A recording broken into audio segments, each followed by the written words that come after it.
உயிருள்ள நாளெல்லாம் உமக்கு ஸ்தோத்திரம். கவர்ச்சி நாயகனே, கண்களில் நிறைந்தவரே, கரம் பிடிப்பவரே, கைவிடா கண்மலையே. சேர்ந்து பாடுங்களேன். கல்வாரி நாயகனே, கண்களில் நிறைந்தவரே, கண்களில் நிறைந்தவரே, கரம் பிடிப்பவரே, கரம் பிடித்தவரே, கைவிடா கண்மலையே, கைவிடா கண்மலை, உமக்கு ஸ்தோத்திரம், உமக்கு ஸ்தோத்திரம்.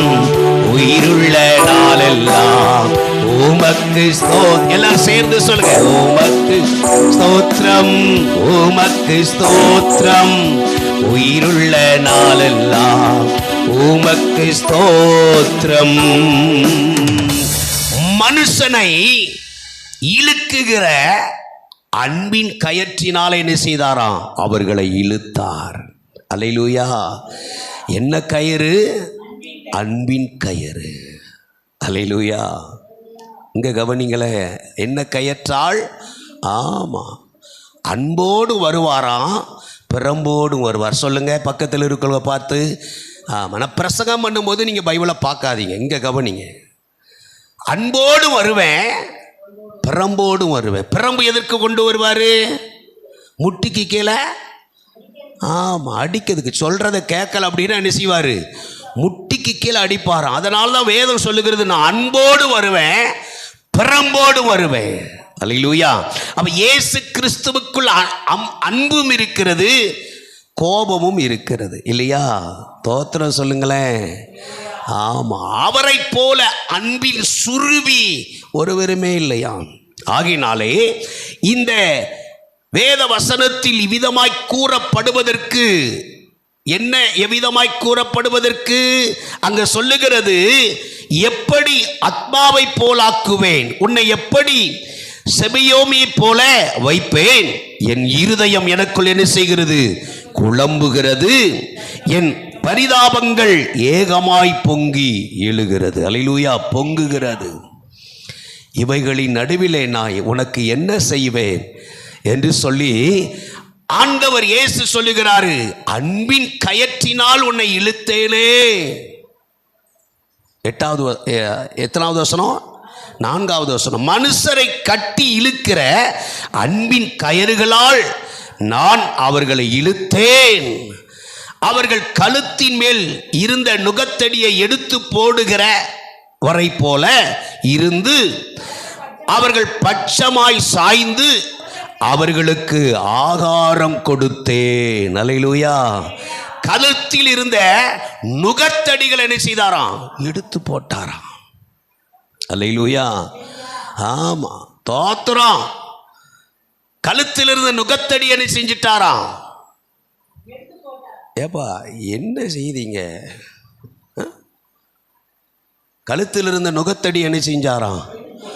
ஆமா, அன்பின் கயிறினாலே இழுத்து கழுத்தில் இருந்த நுகங்களை எடுத்து போட்டு அவர்களுக்கு என்ன கொடுத்தாராம்? அவர்கள் பட்சமாய் சாய்ந்து. ஆமா, அவர்கள் பட்சமாய் சாய்ந்து அவர்களுக்கு என்ன கொடுத்தாராம்? ஆமா, அவர்கள் பட்சமாய் சாயாவிடி அவர்களுக்கு என்ன கொடுக்க முடியாது? ஆமா. அல்லேலூயா. அன்பின் கயிறு.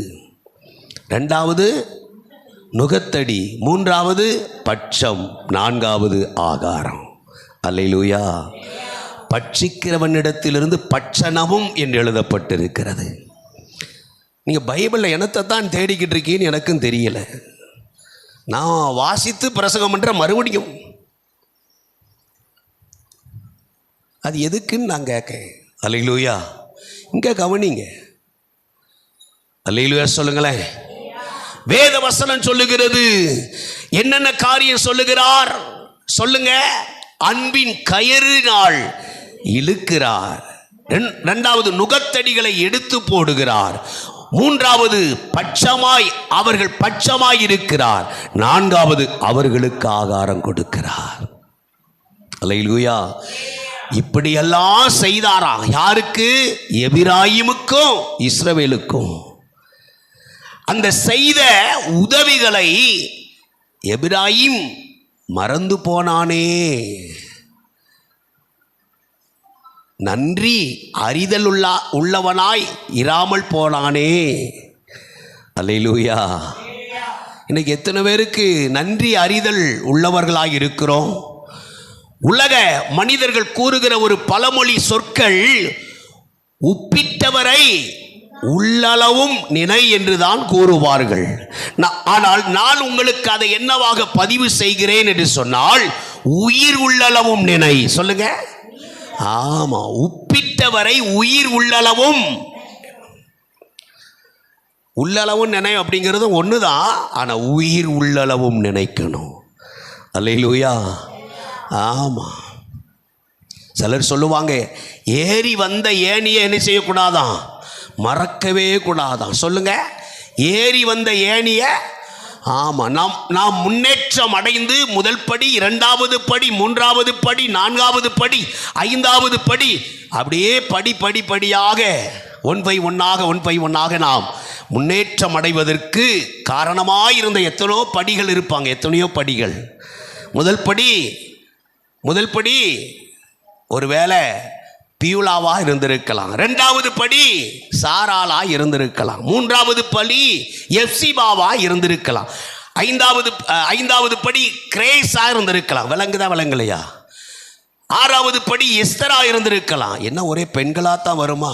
தோத்திரம், உங்களுக்கு தான் சொல்லி கொடுக்கிறேன். அத்தனை படிகளையும் ஒரு செகண்ட்ல முன்னேறின உடனே என்ன செய்யக்கூடாது? மறந்து போகக்கூடாது. உப்பிட்டவரை உயிர் உள்ளளவும் நினை. அல்லேலூயா. உங்கள் ஜீவன் இருக்கிற வரையிலும் அத்தனை படிகளும் முன்னேற்றத்திற்கு காரணமாயிருந்த படிகளையும் நினை. தோத்திரம், அத்தனை படிகளையும் நினைக்கணும். நான்லாம் உட்கார்ந்து கணக்கு பார்த்துக்கிட்டு இருக்கிறேன். நம்ம முன்னேற்றத்திற்கு பேக்ரவுண்டு, யார் சப்போர்ட்டிவாக இருந்தாங்களோ அத்தனையும் ஒவ்வொரு படிகளுக்கு சமமாக எண்ணி அதை கவுண்டிங் பண்ணிக்கொண்டே இருக்கிறேன். அல்லேலூயா சொல்லுங்களேன். அல்லேலூயா. அப்போ ஆண்டவராகிய இயேசு கிறிஸ்து என்ன சொல்லுகிறார் அப்படின்னா, அன்பின் கயறுகளினாலே அவனை இழுத்து அவன் மேல் இருக்கிற நுகத்தடிகளை எடுத்து அவன் பட்சமாய் இருந்து அவனுக்கு ஆகாரம் கொடுத்தேன் அப்படிங்கிறாரு. ஆனா அவன் என்ன செய்தான்? என்ன இப்பத்தானே சொல்லி தந்திருக்குது. என்ன செய்தான்? ஸ்டெல்லா சொல்லுங்க. என்ன செய்தான்? அவைகளை அனைத்தையும் மறந்து போனான். எவைகளை அனைத்தையும்? அன்பின் கயிறுகளை, நுகத்தடிகளை, பட்சமாய் இருந்தவைகளை, ஆகாரம் கொடுத்தவைகளை நினையாமல் மறந்து போனான். அல்லேலூயா. அல்லேலூயா. என் அன்புக்குரியவர்களே, இன்றைக்கு நீங்களும் நானும் நன்றாக அறிந்து கொள்ள வேண்டும். கர்த்தருடைய ஆவியானவர் உங்களோடு என்னோடு இடைப்பட்டு கொண்டிருக்கிறார். அவைகளை அனைத்தையும் அவன் மறந்து போனான். அல்லேலூயா. பிரியமான தேவ பிள்ளைகளே, வேதம் சொல்லுகிறது, இன்றைக்கு நீங்களும் நானும் கற்றுக்கொள்ள வேண்டியவைகள் 10வது வசனத்தை 2வது பகுதியாக நீங்கள் வாசியுங்கள். அவர்கள் கர்த்தரை பின்பற்றுவார்கள், அவர்கள் சிங்கத்தை போல் கெர்ச்சிப்பார்கள். அவர்கள் கெர்ச்சிக்கும் போது அவர்கள் சந்ததியார் மேற்கு திசையில் இருந்து நடுங்கி வருவார்கள். என்ன திசையிலிருந்து? மேற்கு திசைகளில் இருந்து அவர்கள் நடுநடுங்கி தம் பக்கமாய் வருவார்கள். அல்லேலூயா. நடுநடுங்கி தம் பக்கமாய் வருவார்கள். அல்லேலூயா. யாரு? அவர்களுடைய சந்ததியார். எவர்களுடைய சந்ததியார்? கடந்த ஊழியர் கூடுகையிலே அநேகர் அழைக்கப்பட்டிருந்தார்கள். அழைக்கப்பட்டிருந்தவர்களில் பலர் வந்து போனார்கள், சிலர் பார்த்து போனார்கள், சிலர் உண்டு சுவைத்து போனார்கள், சிலர் சலித்தும் போனார்கள். தோத்திரம். அல்லேலூயா. சிலர் புளித்தும் போனார்கள். ஆனால் ஒரு மனிதன் மட்டும் சொன்னார்கள், தோத்திரம்